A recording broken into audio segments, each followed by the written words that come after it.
Olá pessoal, tudo beleza?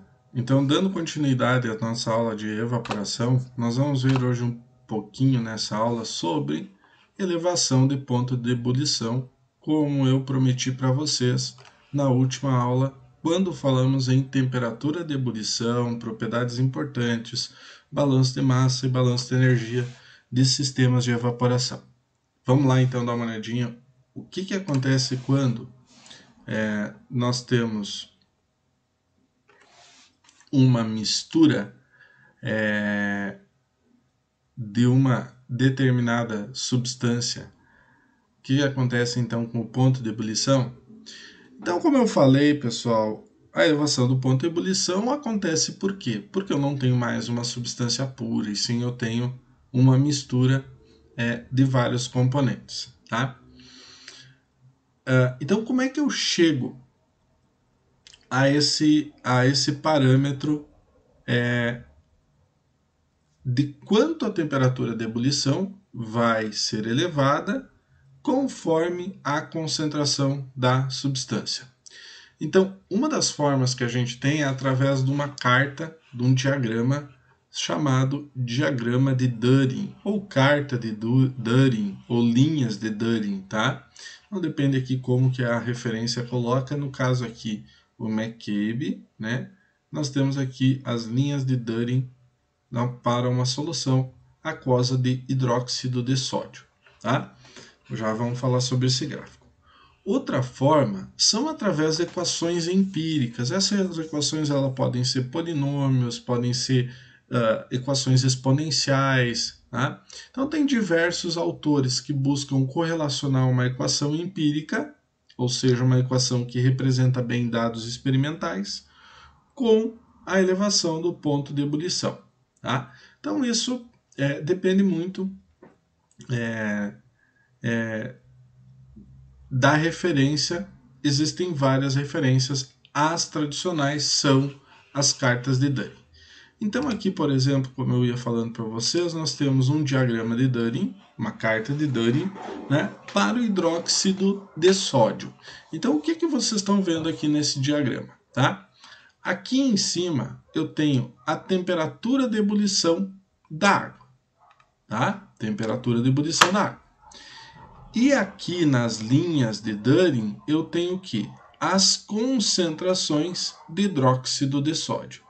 Então a primeira linha aqui é água pura, a segunda linha é 10% hidróxido de sódio, 20%, 30%, 40%, 50% e 60%. Tá? Então vamos supor que em uma dada condição a água pura entre em ebulição a 75 graus Celsius. Então aqui está o meu valor de 75 graus Celsius, tá? E eu quero saber qual é a temperatura de ebulição de uma solução de hidróxido de sódio com 40%. Tá? Então o que eu vou fazer? Eu vou pegar aqui o 75, vou descer, tentar fazer o mais reto possível aqui, tá? Descer na vertical até a linha do quê? De 40% de hidróxido de sódio. Tá? Até a linha de 40% de hidróxido de sódio. Então, quando eu cheguei nesse ponto, o que eu tenho aqui? Né? Eu tenho o valor, né, da temperatura de ebulição da solução. Tá? Então, ali vai dar o quê? 105 graus Celsius. Tá? Então, uma solução de hidróxido de sódio a 40%, a uma determinada pressão que a água evapore a 75 graus Celsius, ela vai evaporar a 105 graus Celsius. Ou seja, de 75 para 105, nós temos o quê? 40 graus Celsius. Esse valor de 40 graus Celsius é o que nós chamamos de EPE, ou seja, elevação do ponto de ebulição. Vou fazer uma segunda demonstração aqui para vocês. Se essa temperatura, ao invés de 75, fosse a uma pressão tal que a água entrasse em ebulição a 100 graus Celsius. Ou seja, se fosse executada a 1 atm. Então, se eu pego aqui 1 atm, perdão, né, pessoal, aqui deu 30. Nossa Senhora, aqui deu 30 graus Celsius, tá? 75 para 105, 30 graus Celsius e não 35, como eu comentei com vocês, tá? Então, se eu pego aqui a 100 graus Celsius, vai dar mais ou menos aqui o ponto, tá? Correndo para lá, vai dar mais ou menos 130. Ou seja, minha EPE, de novo, de 30 graus Celsius. Então, esse diagrama nos demonstra uma coisinha bem interessante, que o valor da elevação do ponto de ebulição, ele independe da pressão. Ele vai depender simplesmente da concentração de sólidos da substância, certo? Nesse sentido, tá, tem uma figurinha no PR que é muito legal, que é um outro tipo de diagrama de Dunning. Para mostrar esse diagrama de Dunning, eu vou abrir essa figura para vocês em PDF, tá? Só para que vocês... Mas eu quero ela em PDF. Deixa eu abrir aquela aqui em PDF. Vai estar lá no material de apoio de vocês, em tabelas e diagramas. Tá? Aqui, entalpia de formação, EP, aqui, tá? Bom, quis abrir em PDF aqui para vocês. Então, olhem só, eu vou diminuir aqui um pouquinho para ela caber toda ela aqui, depois eu aumento para vocês entenderem. Então, vejam aqui, ó, esse diagrama, tá? Ele não considera a temperatura de ebulição da água pura. Ele entra direto com a temperatura de ebulição da solução em determinada concentração, tá? Então, ele dá um exemplo aqui, ó, que é, por exemplo, aqui, ó, a 270 graus Fahrenheit e 22% de cloreto de cálcio, a solução tem uma elevação de ponto de ebulição de 9,7 graus Fahrenheit. Como que ele chegou aí? Como é que ele chegou nesse resultado? Então, ele pegou aqui, ó, a temperatura de ebulição da solução, tá aqui nessa linha, ó, tá aqui nesse eixo do gráfico, de 270. Tá aqui ele, tá? Passou pelo cloreto de cálcio,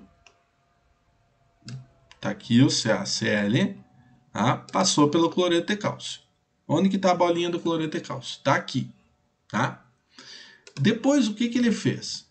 Daqui nessa linha lateral da esquerda, tá? O que ele fez? Que vai ficar um pouquinho ruim para mim.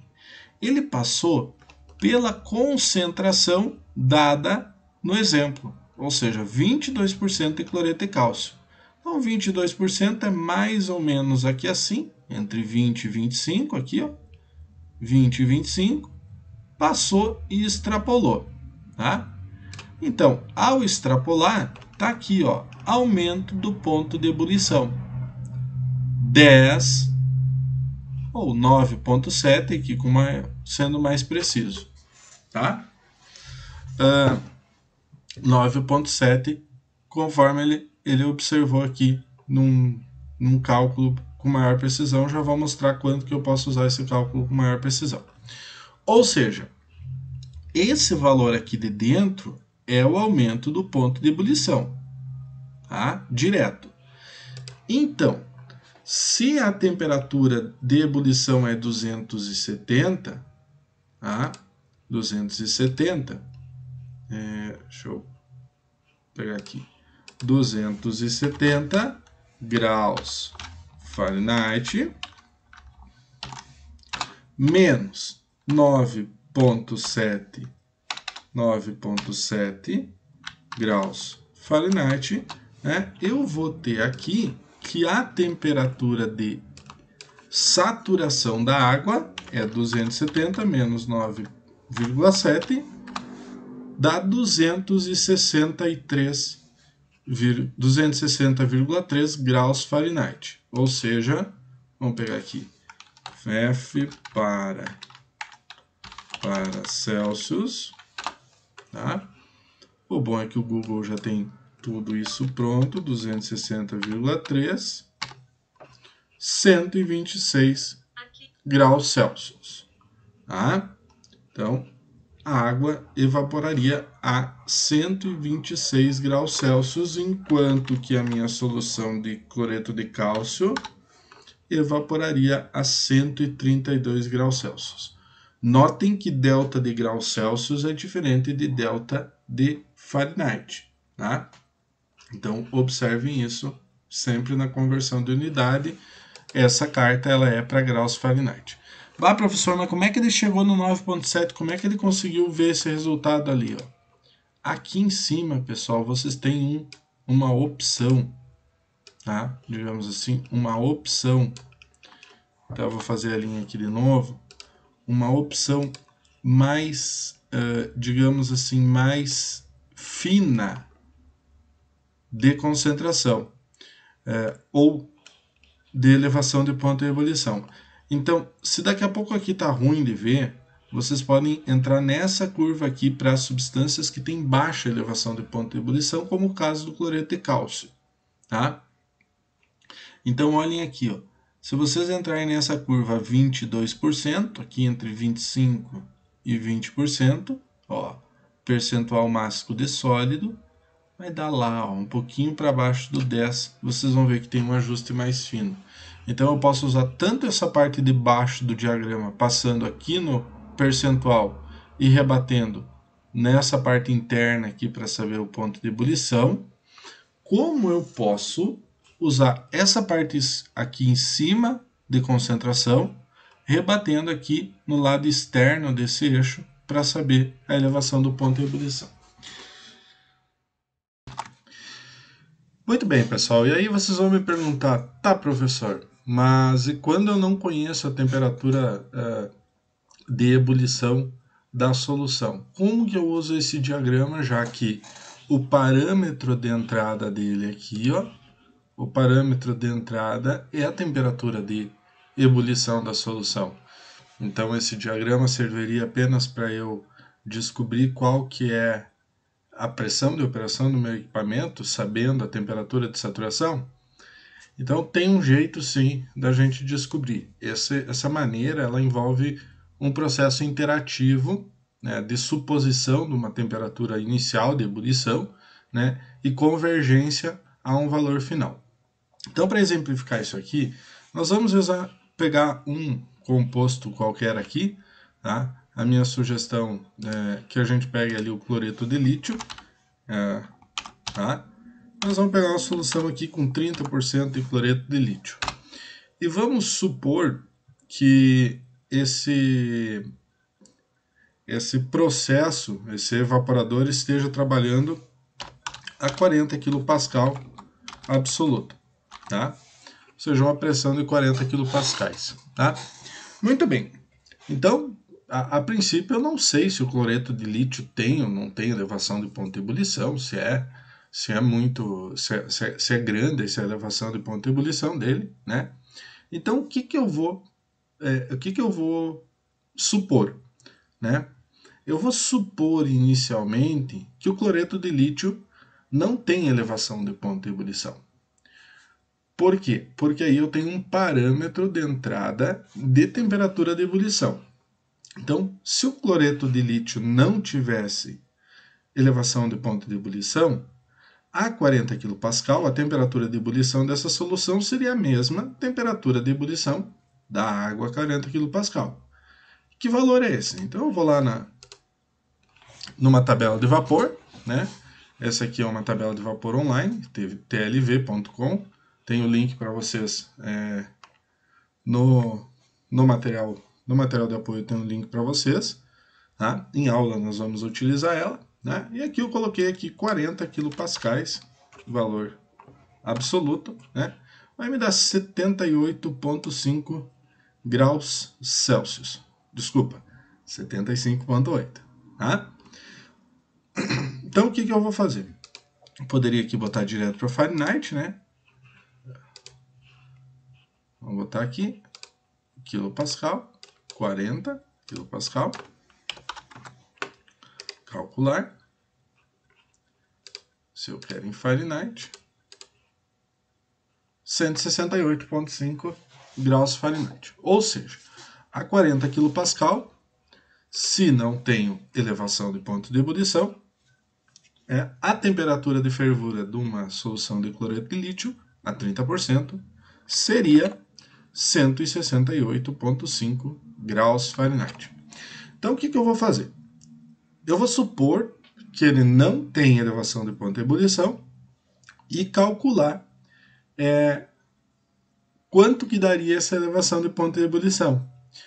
Como a gente sabe que a elevação do ponto de ebulição ela muda pouco em função da pressão, com esse valor eu entro de novo no gráfico, né? E aí sim calculo um valor correto. Então, eu vou botar aqui a temperatura de saturação, né, de 168,5, correto? 168,5 graus Fahrenheit, só para a gente ter. Então, vamos lá. Primeira interação. Vou achar aqui o 168, 160, 180, 170 aqui assim mais ou menos, né? Vou passar lá pelo cloreto de lítio, né? E onde essa linha cruza aqui o eixo da esquerda, o que eu vou fazer? Vou traçar uma outra linha passando nos 30%. Tá? Então, ó, se eu passar lá em cima, né, não vou ter eixo para conseguir passar minha linha. Tá? Então, eu vou passar ele aqui embaixo. Tá? Deixa eu tirar essa linha, ela não ficou numa posição boa. Tá? Então, eu vou começar aqui assim. Tá? É como se ela estivesse prolongando nos 30%. Ó, se ela estivesse aqui ó, prolongando, tá? Ela iria passar aqui, tá? Não ficou muito bom a minha curva. Então, eu vou pegar de novo ela aqui, tá? E vou tentar passar de novo aqui. Com aqui não é muito fácil, tá, minha gente? Ó, 30% ali ainda ficou alta. Vamos tentar arrumar ela aqui um pouquinho, tá? Aí, ó. Aí, perfeito. Passando aqui no 30% e passando aqui, ó, no eixo onde a primeira reta cruzou esse eixo aqui da esquerda, tá? Um pouquinho abaixo ali do 30%, poderia ter um pouquinho mais para cima, mas não tem problema, tá? Então, olhem só. Quando eu fiz essa suposição, né, me deu aqui, ó. Me deu que a elevação do ponto de ebulição do cloreto de lítio é, na verdade, aqui uns 22 graus Celsius. Ou seja, esse valor do chute inicial, que eu dei, não está correto. Tá? Por quê? Porque eu chutei como se não tivesse elevação do ponto de ebulição. Então, o que eu vou fazer agora, gente? Olhem só. Eu vou pegar a minha temperatura de saturação, o 168,5, tá? Adicionar os 22 que eu tenho mais ou menos de elevação de ponto de ebulição, tá? E eu vou chegar a um valor de 190,5. Então, o que eu vou fazer? Eu vou fazer um segundo método interativo entrando com uma temperatura de 190,5. Tá? Vamos ver o que vai acontecer quando eu entrar com 190,5? Então, deixa eu minimizar aqui. Vou dar um Ctrl Z, tirar essas linhas daqui, né, para ficar mais fácil. Tá? Vamos lá, 190,5. 180, 190,5, mais ou menos ali assim. Passo no cloreto de lítio, chego aqui onde